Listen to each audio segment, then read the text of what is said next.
Hey, this is JJ Virgin. Thanks so much for joining me. This is Ask the Health Expert. In each episode, I put the power of health in your hands and share ways to get healthy, lose weight, heal your gut, detox, and lots more, so you can look and feel better fast. If you'd rather watch the video, hey, I did put on my makeup and do my hair, so check it out on my YouTube channel.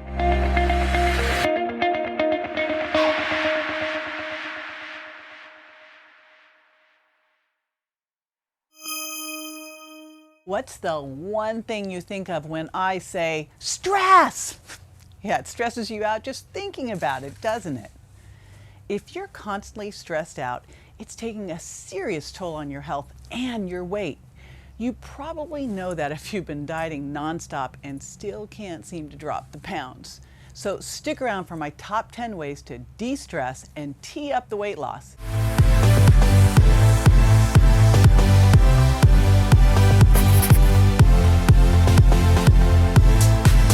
Hey, I'm JJ Virgin, and if you want to stay in touch for tips that will help you lose weight and keep it off, let's stay connected. Hit the like button on this video and subscribe to the channel and you'll be all set. In this video, we're going to focus on another reason other than your diet that you can't lose weight. If you've figured out your hidden food intolerances and lowered your sugar impact and you're still stuck, there are a bunch of reasons other than your diet your body may be hanging on to the weight. Now, weight is really just another metric, like blood pressure, blood sugar, and waist size, that indicates that you may have inadvertently damaged your metabolism. And you have to heal it to lose weight. After all, you have to get healthy so that your body naturally loses weight. You don't lose weight to get healthy. And there are a bunch of factors, including toxins, poor sleep, overexercise, and gut issues that can wreak havoc on your metabolism and make you hold on to fat despite your best efforts. So check out the other videos that I've done on this, because you've got to look at all of these things if you want to give yourself the best chance of losing weight and making sure it doesn't come back. Now, you do this by identifying the core issues and healing them. And for so many of us, especially over the past 2 years, let's get honest, it's been stress.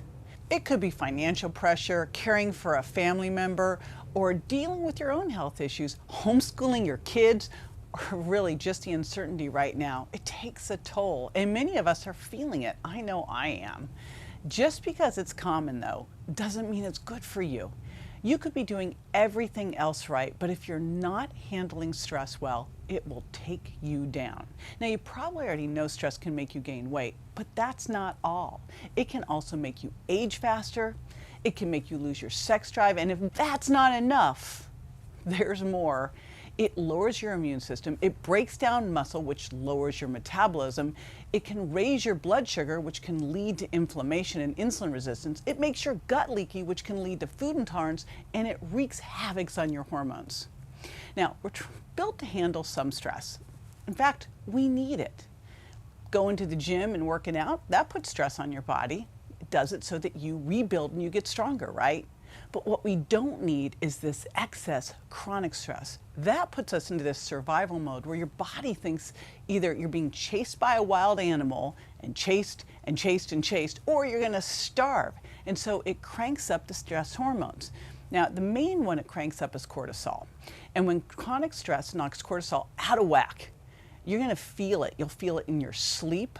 You'll feel it in your mood. You'll get irritable and impatient. You'll get hungry. And by the way, when you get hungry, it ain't for salmon and Brussels sprouts, is it? You want the carbs. And all of this results in weight loss resistance. You can't seem to shake the weight, especially around your belly, no matter how good your diet is.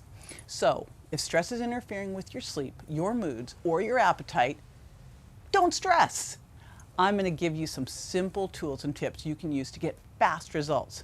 Now, I'm guessing that you may not be able to get rid of the source of stress. However, you can change your perception of it, which really is the biggest part of it anyway. That's what impacts you, is the perception of that stress.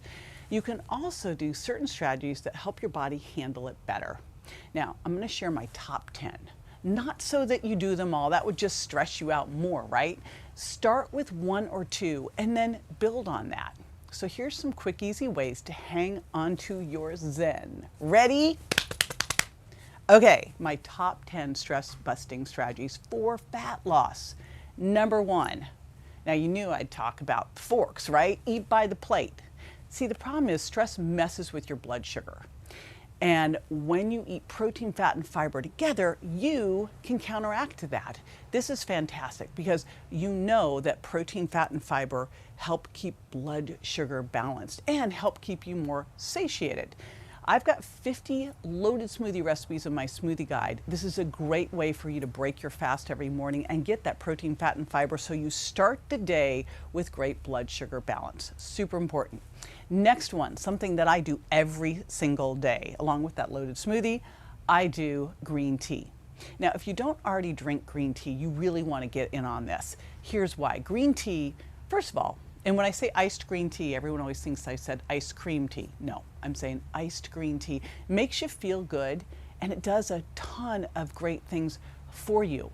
It's good for heart disease, it's good for obesity, but what it really does is go into your gut microbiome and help you become more insulin sensitive. Also, it's got this amazing amino acid called L-theanine that can help you de-stress, help reduce blood pressure, and help reduce anxiety. And if you're going, wait a minute, I'm trying to get away from the caffeine, you can get the decaf green tea if you're caffeine sensitive. So give yourself some iced green tea. I do 32 ounces a day. All right, next one, exercise. Now, it's not just any exercise here. There's a few types that are really gonna help you. The first is HIIT training, high intensity interval training, which trains your nervous system how to handle stress better. You go all out and recover, all out and recover. I'll give you an example. Let's say you go for a little walk, then you sprint, then you walk, then you sprint. So you're easy, hard, easy, hard, easy, hard. It's the fastest way to get fit. But again, it also teaches your body how to handle some stress and recover. Handle some stress and recover. Next one, and I'm proud to say that I am a yogi. This is a recent thing. A couple years ago, you would have heard me say, I can't stand yoga, but I made a commitment to it. And yoga is great because it helps balance your nervous system. So add in some yoga. And then third one is walking after a meal. Now, I'm not talking like an hour power walk. This can be 10 to 20 minutes of brisk walking, but when you walk after a meal, you lower your blood sugar response to that meal. And remember, stress can raise blood sugar, so this helps counteract it. All right, ready to love me? Number 4, chocolate. And let's face it, when you're stressed, what do you want? Again, it's not salmon, you want chocolate, right? So why is that? Well, one of the things that stress does, when cortisol comes up, serotonin gets boop down. And when serotonin is down, not only you're irritable and anxious, you don't sleep well, which adds to the stress, but also makes you crave sugar. So here's what's amazing. You can do this with dark chocolate. Now remember, with dark chocolate, you're getting the low or no sugar, high cacao count, no milk, right? It is dark chocolate. And the flavonoids in dark chocolate boost brain function and lower stress hormones. So they help you stay calm and more focused. Sounds almost too good to be true, right? Just make sure, again, high cacao count, low or no sugar. All right, next one, lavender. So the essential oil lavender reduces blood pressure and heart rate, and studies show that lavender is a natural antidepressant that stabilizes your mood, relieves pain, and can even prevent seizures and migraines. In fact, when my son Grant was in the hospital with a severe traumatic brain injury, one of the first things that we did was get lavender. I was actually rubbing the essential oil on his cuts, but we were diffusing it in his room as well. And it was one of the first things that I saw him respond to. So if you're feeling a little overwhelmed, diffuse some lavender and put a little bit in your bath every night. Number 6. So along with becoming a yogi last year, I also became a meditator. So last year, I found Dr. Joe Dispenza, and I've now been to 4 of his events, and I'm happy to say that took a while, but I have really dialed in the meditation. I'm going to share something that happened that I have a running joke with him about. In fact, I sent him the book, The No Thing Diet, The Nothing Diet, because I told him when we were sitting at dinner one night, I said, you know, I have lost 5 pounds meditating. Now remember, think what you're doing when you're meditating, right? You go to one of his retreats, you meditate 35 hours a week. So by meditating, what's happening? I'm calming down my nervous system, lowering stress hormones. And that's why I always say, you got to look beyond the diet. And if this isn't part of your routine, I would highly recommend prioritizing this one. It has been a game changer for me.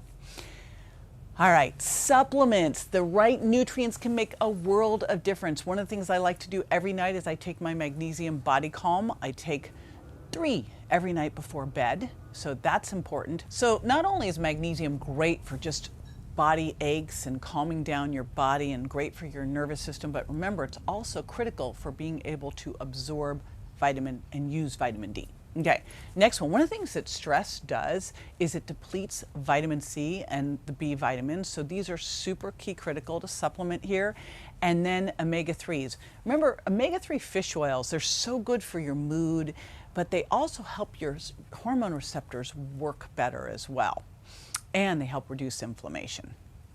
Okay, we are on to number 8. And number 8 is find reasons to laugh more. I mean, when you think about it, you hear laughter is the best medicine. It really is, because it helps release endorphins that help you feel good. So if you're going, I got nothing to laugh about. Well, my buddy, Dr. Tony Yoon's got YouTube videos that are a great place to start. So grab a couple of those, check them out. Next, you knew I was going to say this. Now, one of the challenges with sleep or with stress is that it depletes sleep. It makes it really hard for you to sleep, but it's so important. One of the first things you can do to start healing your adrenals is get more sleep. And the thing with sleep is that you really want to focus on 7 to 9 hours of quality sleep every single night. It is going to give you so much benefit. It helps you become more insulin sensitive. It helps keep ghrelin suppressed so you're not hungry.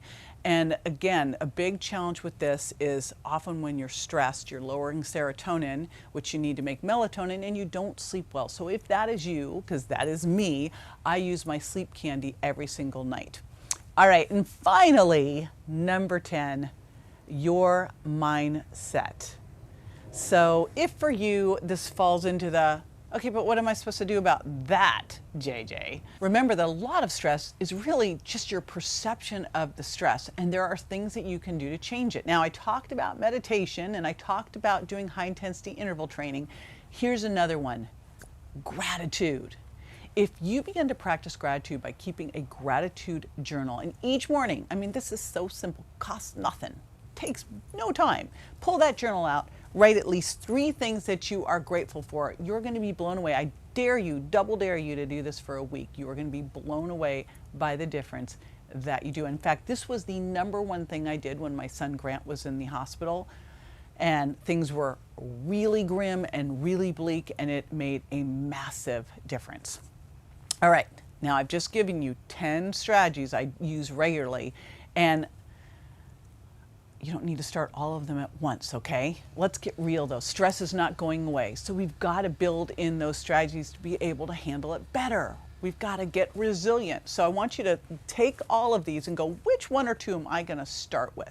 Then once you've done that, continue to build on them so that you get the zen you want and you drop the pounds that you don't. All right. Don't forget to subscribe and like so that you keep all the healthy lifestyle intel coming your way. And in the next video, we're going to tackle how overdoing exercise is actually keeping weight on you, not helping you take it off. Huh? So if you can't lose weight and you know it's not your diet, stick with me as we go through the rest of the list to help you get to the bottom of all of it. See you there. For more info on this and other health topics I cover, or to rate and review, find me on Instagram, Facebook, and my website, jjvirgin.com. And don't forget to subscribe to my show so you won't miss a single episode. Go to subscribetojj.com. Thanks again for being with me this week.